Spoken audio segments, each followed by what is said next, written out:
Hello students, इस video में हम कक्षा 6 की हिंदी जिसका नाम है अक्षरा, इसका पाठ नंबर 7वां पढ़ेंगे।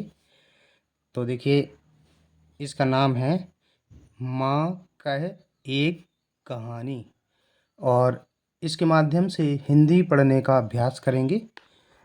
तो जिनको हिंदी पढ़ने में दिक्कत होती है वो इस वीडियो को देख सकते हैं, और कक्षा 6 के विद्यार्थी भी इसको देख सकते हैं, क्योंकि इसमें पूरी कहानी आपको पढ़ाई जाएगी।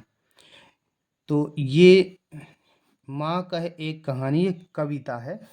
अब देखिए, प्रस्तुत कविता में यशोधरा अपने पुत्र राहुल को एक कहानी के द्वारा महात्मा बुद्ध के दया और क्षमा जैसे गुणों के बारे में बताती है।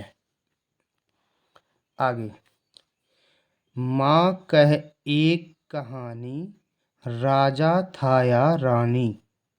माँ कह एक कहानी, तू है हठी मानधन मेरे, सुन उपवन में बड़े सवेरे, तात भ्रमण करते थे तेरे, जहाँ सुरभि मनमानी, जहाँ सुरभि मनमानी। हाँ माँ यही कहानी। वर्ण वर्ण के फूल खिले थे, झलमल कर हिम बिंदु मिले थे, हल्के झोंके हिले मिले थे, लहराता था पानी, लहराता था पानी।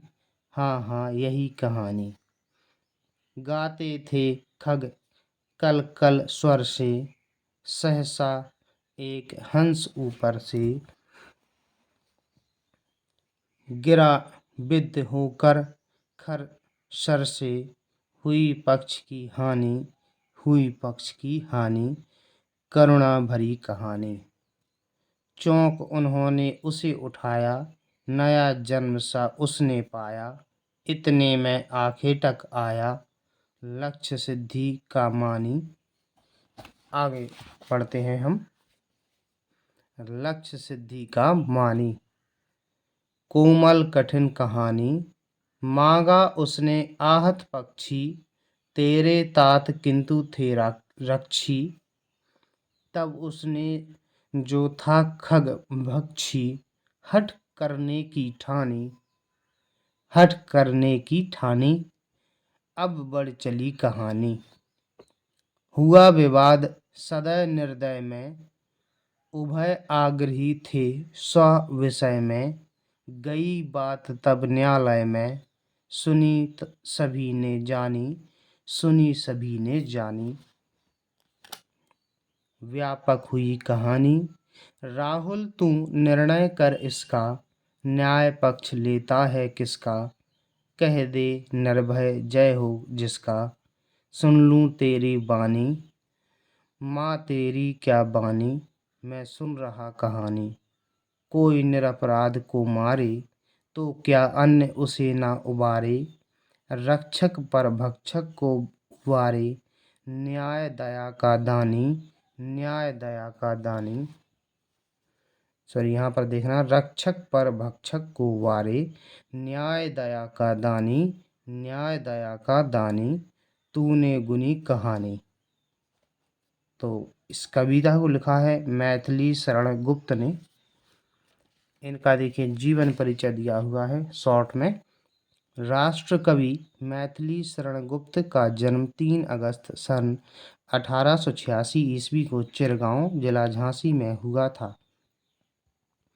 राष्ट्रीय धारा के हिंदी कवियों में आपको महत्वपूर्ण स्थान प्राप्त है। उन्होंने बहुत सी पुस्तकों की रचना की है। इनमें जयद्रथ वध, भारत भारती, सिद्धराज, साकेत, यशोधरा और पंचवटी को विशेष ख्याति मिली। इन्हें सन 1954 में पद्म भूषण से सम्मानित किया गया। इनका निधन 12 दिसंबर सन 1964 ईस्वी को हुआ। तो देखिए, इसमें शब्दार्थ भी दिए हुए हैं। सुरभि मतलब सुगंध, तात मतलब पिता, हिम बिंदु मतलब बर्फ की बूंदें या ओस की बूंदें। खग मतलब पक्षी। खर का अर्थ होता तीक्ष्ण, तीक्ष्ण मतलब तीखा या तेज धार वाला। सर मतलब बाण, बाण। करुणा मतलब दया, आखेटक शिकारी, आहत घायल।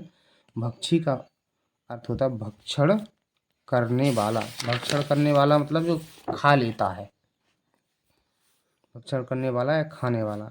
सदय मतलब दयालु या दयावान। निर्दय मतलब जिसके अंदर दया ना हो, वो क्रूर, क्रूर मतलब निर्दय।